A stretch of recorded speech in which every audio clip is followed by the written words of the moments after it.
ಸುರಪುರದ ಜಾಲಿಬೆಂಚಿ ಗ್ರಾಮದಲ್ಲಿ ಮಳೆಗಾಳಿ ಅವಾಂತರ.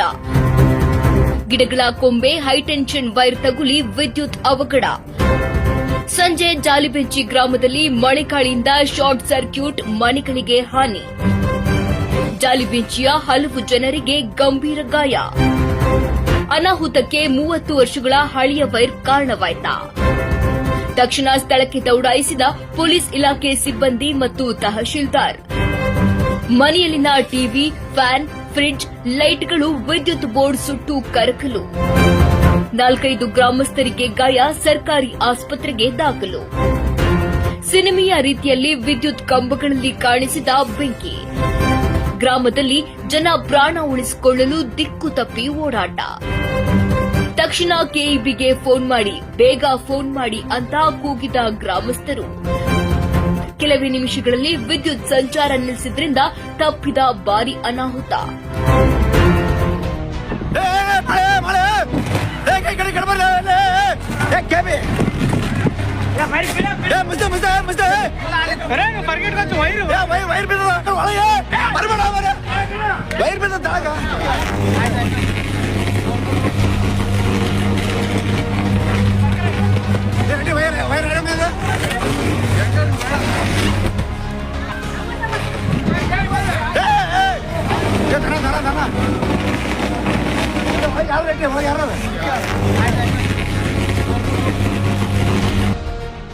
ಡಿಸಿ ಸುಟ್ಟಾಗ ಹಾಕೋತ್ನಾಗ ಹೇಳಿದಿರಿ ಏನಪ್ಪ ಲೈನ್ ಸಾಬಾಗ ಅದು ಇದು LT ಲೈನ್ ಮೇಲೆ ST ಲೈನ್ ಬರಕತ್ತೆ ಬಂದದ ಆಲ್ರೆಡಿ.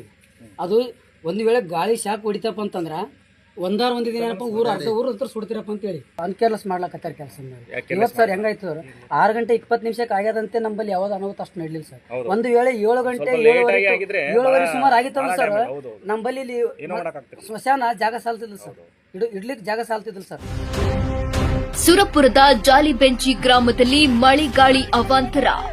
ಗಿಡಗಳ ಕೊಂಬೆ ಹೈಟೆನ್ಷನ್ ವೈರ್ ತಗುಲಿ ವಿದ್ಯುತ್ ಅವಘಡ. ಸುರಪುರದ ಜಾಲಿಬೆಂಚಿ ಗ್ರಾಮದಲ್ಲಿ ಮಳೆಗಾಳಿ ಅವಾಂತರವನ್ನೇ ಸೃಷ್ಟಿಸಿದೆ. ಗಿಡಗಳ ಕೊಂಬೆ ಹೈಟೆನ್ಷನ್ ವೈರ್ಗೆ ತಗುಲಿ ಭಾರೀ ವಿದ್ಯುತ್ ಅವಘಡ ಸಂಭವಿಸಿದೆ. ಸಂಜೆ ಜಾಲಿಬೆಂಚಿ ಗ್ರಾಮದಲ್ಲಿ ಮಳೆಗಾಳಿಯಿಂದ ಶಾರ್ಟ್ ಸರ್ಕ್ಯೂಟ್ ಆಗಿ ಮನೆಗಳಿಗೆ ಹಾನಿಯಾಗಿದೆ. ಜಾಲಿಬೆಂಚಿಯ ಹಲವು ಜನರಿಗೆ ಗಂಭೀರ ಗಾಯಗಳಾಗಿವೆ. ಅನಾಹುತಕ್ಕೆ 30 ವರ್ಷಗಳ ಹಳೆಯ ವೈರ್ ಕಾರಣವಾಯ್ತಾ ಅಂತ ಜನ ಮಾತನಾಡ್ತಿದ್ದಾರೆ.